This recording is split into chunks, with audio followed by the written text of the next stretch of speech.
Em que pese o alegado pela ilustre defesa de que houve, aspas, abro aspas, clara diferenciação com bordas cirúrgicas, limpas e delimitadas, fecho aspas, entre os atos oficiais de comemoração e as atividades político-eleitorais, e aqui empregando-se um argumento como argumento o fato de um investigado ter retirado a sua faixa presidencial entre os dois eventos, entendo imprescindível, como já disse antes, a análise contextual. Mais ainda, entendo absolutamente imprescindível a essa análise que esteja pautada na realidade concreta e não apenas invocar elementos meramente protocolares descolados da força dos fatos. Nesse sentido, revela-se, de certa forma, ingênuo concluir que a mera remoção da faixa presidencial e a alteração de palanque na imediata sequência do término do evento oficial, a uma distância de poucos metros, percorrida, aliás, a pé pelo investigado, seria suficiente para purificar o evento privado das abundantes partículas públicas inequivocamente presentes na atmosfera da ocasião, uma mescla inaceitável dos atos, posto que deveriam estar devidamente diferenciados para todo o cidadão. E aqui, entendo que é um distanciamento que deveria ter ocorrido, eu estou falando aqui de um distanciamento no sentido agora jurídico, um distanciamento respeitoso ao princípio republicano. Na realidade, essa imprescindível separação intencionalmente não ocorreu, mesmo porque poderia o investigado, interessado em comício, selecionar uma outra data, ainda que próxima ao 7 de setembro, ou até mesmo a mesma data, em outra localidade totalmente diversa, no mesmo estado, no mesmo município, sem estrutura pública, sem a reunião nacional programada. A opção pela mesma data, localidade, momento, no momento imediatamente subsequente, portanto, não ocorreu por acaso. E com isso, efetivamente, houve um benefício privado, o que, aliás, se extrai devidamente dos autos. Como já afirmei, foi possível constatar a existência de abusivo estratagema diante do eleitorado brasileiro, a partir do desvirtuamento de uma data comemorativa pública, transformada em mero elemento de grande comício eleitoral, com franca confusão entre elementos públicos e privados a caracterizar a ilegalidade da conduta, que é altamente reprovável e, por isso, merece a imposição de multa, nos termos do parágrafo 4º do artigo 73. No caso, verifico, mesmo com menor proeminência, que a figura do segundo investigado não é apenas a do mero beneficiário das condutas em questão, porquanto a sua presença, indubitavelmente, traduz a ideia de haver uma orquestração de forças jungida em torno de ideais antirrepublicanos que, no pleito de 2022, contribuíram por desestimular uma disputa calcada na ordem jurídica estabelecida, para dar vazão ao uso eleitoral da estrutura pública e das instituições nacionais. Adicionalmente, diante da constatação da prática da conduta vedada, agora, impõe-se a aplicação da sanção referente à multa, também quanto ao segundo investigado, na proporção da sua atuação secundária, porém, inegavelmente contributiva para a prática do ilícito eleitoral ora reconhecido e do benefício obtido nos termos do voto do ministro relator. Dessa forma, avaliados os fatos, a partir das provas coligidas, assento que as festividades cívico-militares oficiais, afetas ao 7 de setembro de 2022, detiveram caráter híbrido, com notória e ilegítima mescla entre o público e o privado, comício privado, eleitoral e ato supostamente público, o que denotou a ocorrência de conduta grave, com abusividade superlativa, registrável a partir da consecução de interesse privado de campanha, de modo parasitário à estrutura pública disposta às comemorações do bicentenário da independência, a configurar a um só tempo tanto a prática de conduta vedada, como também gravemente abusiva, o que impõe a aplicação das sanções do artigo 73 da Lei 9.504 e do artigo 2214 da Lei Complementar 64. Ante o exposto, senhor presidente, acompanho a divergência inaugurada pelo ministro Floriano para julgar procedentes os pedidos formulados nas AIGES e, assim, declaro a inelegibilidade de Jair Messias Bolsonaro e Walter Souza Braga Neto para as eleições a se realizarem nos 8 anos subsequentes à eleição de 2022, nos termos do artigo 2214 da Lei Complementar 64, bem como julgo procedentes os pedidos formulados na representação por prática de condutas vedadas e impõe aos investigados a multa do parágrafo 4º do artigo 73 da Lei 9.504, que fixo nos mesmos termos do voto do ministro relator. É assim que voto, senhor presidente.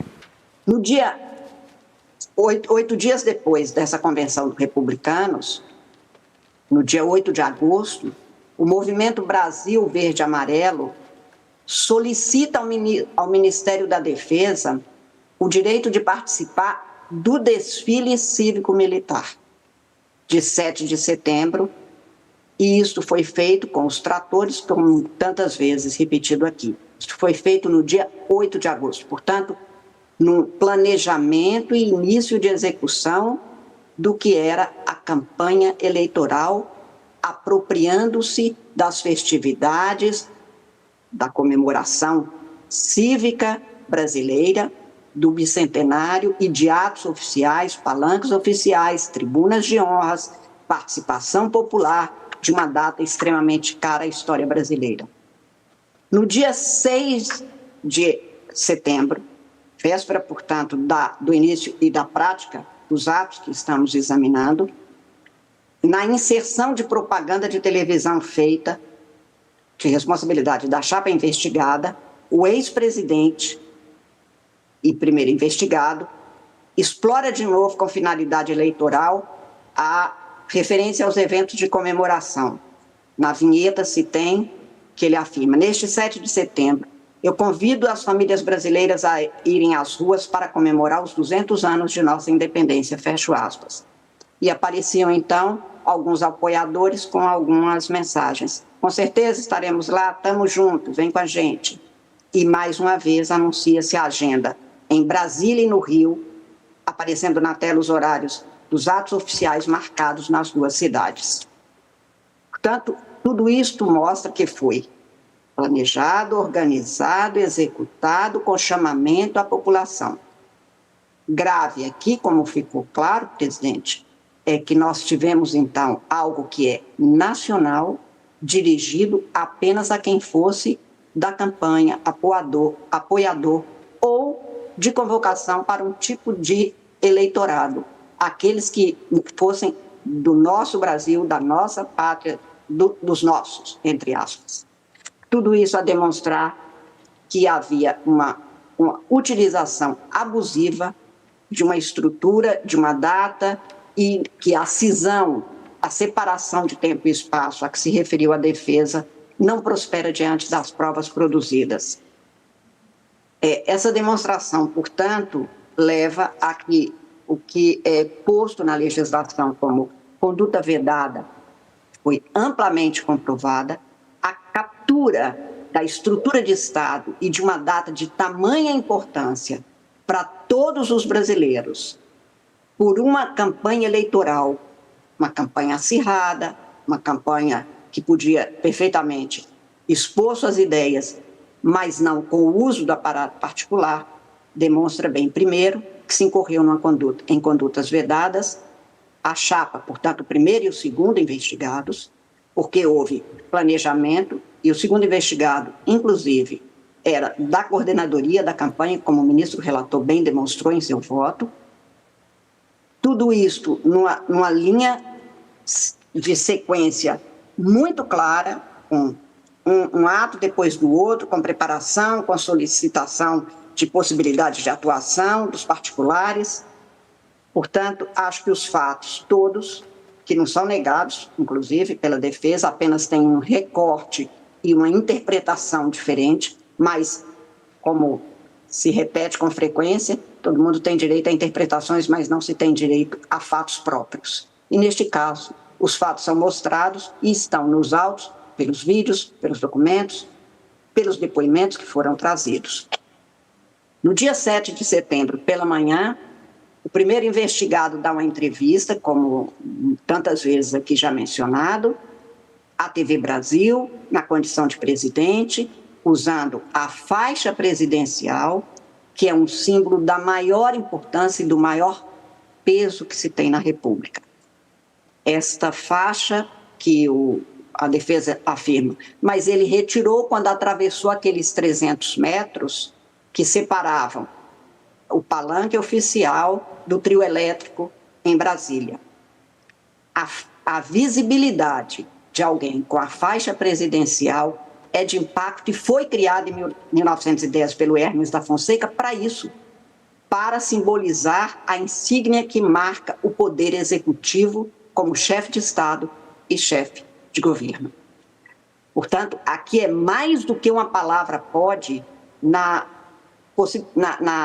imposição de uma imagem que passa uma mensagem subliminar. Aqui é a visibilidade do poder. Isto foi feito no início da manhã, com esta entrevista, e nessa entrevista, que agora acaba de ser também rememorada pelo ministro André, a fala que teria que ser sobre o bicentenário se transforma a uma exposição da campanha. O que se ganhou, o PIX, o que o Brasil está devendo, os títulos de terra que foram dados, afastando o MST e outro tipo de conduta, enfim, nada tinha a ver, naquele momento, com o que era a fala e a representação do Poder Executivo, que é nacional, que é de todos os brasileiros. O uso da faixa representava isso. O presidente, neste dia, então, primeiro investigado, candidato, desfila em carro aberto ou desloca-se em carro até a tribuna de honra e ali, já, portanto, nas comemorações oficiais do 7 de setembro, se tem a presença no palanque com autoridades, com convidados e com apoiadores de campanha, como o relator mostrou. Empresário vestido de verde ao lado e representando exatamente aquilo que era a campanha eleitoral. Terminada a cerimônia, ao final da qual os tratores desfilaram, atendido como foi o pleito do movimento Brasil Verde e Amarelo, o presidente se desloca, então, e vai a pé no meio de uma multidão que tanto conjuga eleitores, como apoiadores, como brasileiros, que sempre se apresentam nessas ocasiões, muito mais no bicentenário. E ele, então, percorre a pé os 350 metros, talvez, até o trio elétrico. E ali ele faz um discurso de campanha, como se essa mudança de 350 metros pudesse alterar aquilo que é impactado ao eleitor e que desequilibra o pleito e que pode realmente levar a situações que são aquelas que a conduta é vedada exatamente para não permitir. E as condutas impugnadas que versam sobre o uso do aparato estatal na celebração do bicentenário, essas condutas, elas são flagrantes. O abuso das condutas, basta verificar, e aqueles que não se recordam, basta verificar e olhar os vídeos, as imagens, para se verificar que no dia 7 de setembro, o que se fez foi, diria, o grande finale de algo que já estava sendo engedrado, e os vários votos que me antecederam assim mostraram, engedrado desde a convenção do Partido Liberal até o dia anterior. E naquele dia 7 de setembro, houve, eu não diria nem uma confusão, houve uma verdadeira fusão entre o ato oficial e o ato eleitoral. O abuso, é claro, há a descrição, o roteiro decantado durante um mês, desde agosto, o roteiro previa o início em Brasília, toda a sequência, o chamamento de Brasília para o Rio de Janeiro, a alteração absurda, vejam, uma alteração absurda, utilizando-se da prerrogativa de comandante em chefe das Forças Armadas, simplesmente não houve o desfile tradicional do Rio de Janeiro. Por quê? O que se adequava mais à política eleitoral, à campanha do candidato à reeleição, era um desfile em Copacabana, para encerrar no Forte de Copacabana o seu grande showmício. Mas, e há aqui o ofício pedindo e o ofício negando, a Prefeitura Municipal do Rio de Janeiro bem colocou que era um absurdo, seja do ponto de vista histórico, tradicional, essa alteração, seja do ponto de vista logístico. O prefeito Eduardo Paes assim se manifestou. Vejam, só esse fato, uma alteração das Forças Armadas, a utilização do seu cargo como comandante em chefe das Forças Armadas, para alterar o tradicional desfile do Rio de Janeiro, de 7 de setembro, simplesmente, que deixou de existir, não houve desfile. Veja, não houve desfile no Rio de Janeiro. Não houve por quê? Porque o candidato à reeleição não quis que fosse o tradicional desfile. Queria simplesmente que fosse um desfile que levasse ao final o Forte de Copacabana, onde lá estava montado o seu aparato eleitoral. Mas não foi só isso. Foi muito pior que isso. Não houve desfile, mas houve chamariz para o seu eleitorado. Inclusive, e depois rapidamente vou aqui relembrar, mas inclusive já no palco, já se dirigindo ao palco, já totalmente o evento eleitoreiro, paraquedistas, tiros da Marinha, aviões da FAB passando, ou seja, houve a lamentável, a triste instrumentalização das Forças Armadas para uma candidatura a presidente e vice-presidente da República. O eminente ministro Floriano relembrou uma cena patética e triste para o Brasil, uma cena que foi veiculada no mundo todo, o presidente simplesmente afastando o presidente de Portugal e chamando o seu cabo eleitoral vestido com a sua tradicional vestimenta verde periquito, vestido para fazer campanha. Se isso não é campanha, ao lado dele, o presidente de Portugal, bicentenário, não, era campanha, clara campanha. Isso continuou. Desceu da tribuna de honra, caminha a pé até o trio elétrico, custeado pelo movimento Brasil Verde e Amarelo, instalado na Alameda das Bandeiras, uma das vias transversais. Há aqui o ofício do coordenador de apoio do Distrito Federal do Movimento Brasil Verde e Amarelo, Júlio Augusto Gomes Nunes, pedindo a resposta da Secretaria de Segurança Pública, dizendo que o evento será no mesmo local, momento do evento cívico. Essa confusão. Lembrando que Júlio Augusto Gomes Nunes, esse coordenador, não só durante a campanha, fazia a campanha ao então candidato à reeleição, como teve pedido o seu indiciamento pela CPMI de 8 de janeiro por ser uma das lideranças dos bloqueios em Campo Grande. E o que fez também? E o que se realizou? O desfile de tratores.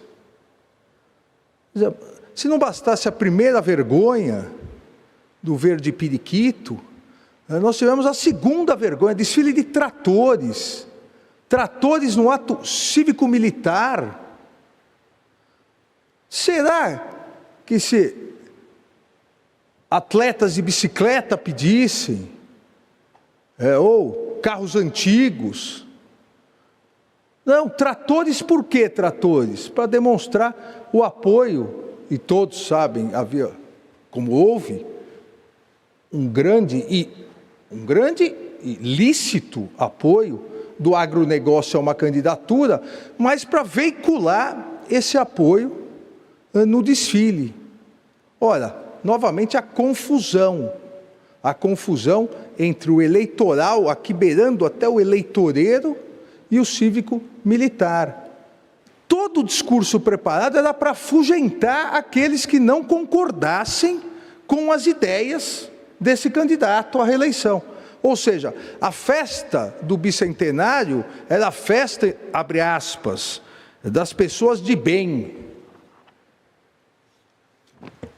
Há um trecho aqui, é a festa da independência contra o comunismo, contra o socialismo, contra a praga petista, contra a praga vermelha, contra o aborto, contra a legalização das drogas, contra a ideologia de gênero e contra tudo aquilo que aterroriza as nossas famílias.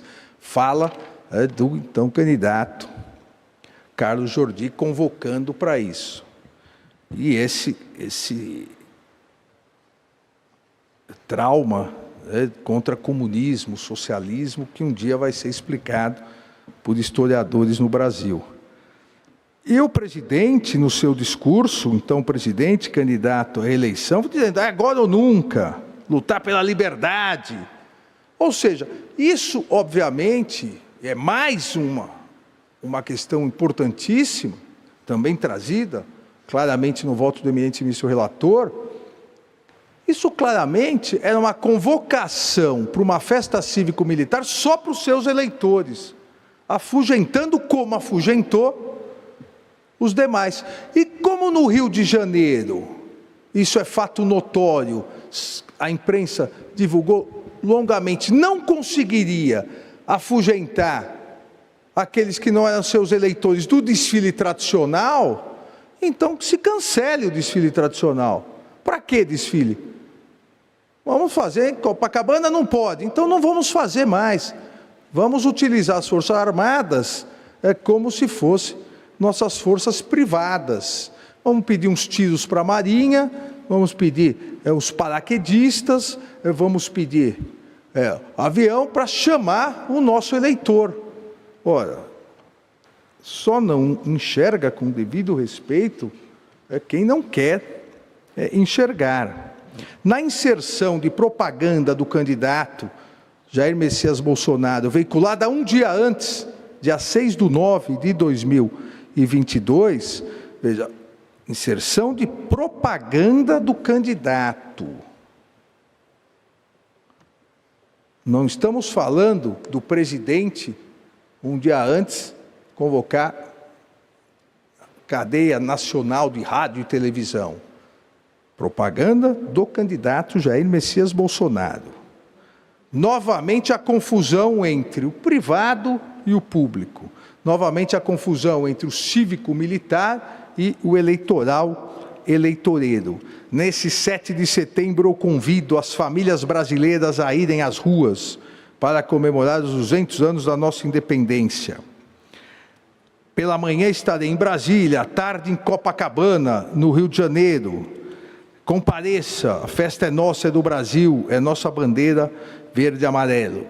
Presidente Bolsonaro, vice Braga Neto. A questão aqui que se coloca é que desde o início, desde um mês antes, passando pelos eventos, pela organização do evento, até depois a repercussão dada, seja pela TV estatal, como várias vezes aqui foi citado, foram só de falas quase 3 horas a TV estatal, e fazia, seja no palanque depois, e foi dito aqui o constrangimento da apresentadora, porque já havia acabado o evento e continuava a mostrar, já havia acabado o evento 1, já eleitoral. E aí, escancaradamente, o evento 2, eleitoreiro, havia começado. E há várias falas, logicamente, aí o povo brasileiro que hoje está indo às ruas, o que está em jogo é nossa liberdade, nossa chegada ao poder. Com a nossa chegada ao poder em 2019, ressurgiu o patriotismo no Brasil. Veja, nós estávamos comemorando 200 anos de independência, não a chegada de alguém ao poder. E aí o bicentenário serviu para falar desde o preço da gasolina até o lançamento do Pix, passando pelo FIES e o aumento do Auxílio Brasil. Mas se isso não é campanha, nada mais é campanha. Eminentes colegas, em virtude disso, eu somente aqui peço vênia ao eminente ministro relator, que em seu voto detalhou, inclusive, toda a participação do segundo investigado, Braga Neto, tanto que aplicou a multa. Então, a participação dele também nessa conduta vedada, a sua participação também está caracterizada pelo voto do eminente ministro relator, que entendeu somente que não configuraria a gravidade para a inelegibilidade. Me parece que sim, que configura. O Tribunal Superior Eleitoral deve, de forma muito clara, como há 2 anos fizemos para as eleições de 2022, deve também mostrar que não admitirá, de forma alguma, não admitirá a utilização do dinheiro público, da estrutura pública, dos símbolos da República para campanhas eleitorais, para mensagens eleitoreiras. Então, somente divirjo do eminente ministro relator em relação ao segundo investigado, ao qual também condeno a inelegibilidade por 8 anos. No restante, acompanho integralmente o eminente ministro relator. Agradeço e proclamo o resultado. O tribunal, por unanimidade, rejeitou as preliminares e, no mérito por maioria, julgou procedentes os pedidos formulados na representação especial para condenar ambos os investigados pela prática das condutas vedadas, aplicando ao primeiro investigado, Jair Messias Bolsonaro, multa no valor de R$ 425.640, e ao segundo investigado, Walter Souza Braga Neto, multa no valor de R$ 212.820. B. Julgou procedentes os pedidos formulados nas AIGES para condenar Jair Messias Bolsonaro e Walter Souza Braga Neto pela prática de abuso de poder político e econômico nas eleições 2022, declarando-os inelegíveis pelo período de 8 anos seguintes ao pleito de 2022. C. Deixou de aplicar a cassação do registro de candidatura dos investigados, exclusivamente em virtude de a chapa beneficiária das condutas abusivas não ter sido eleita.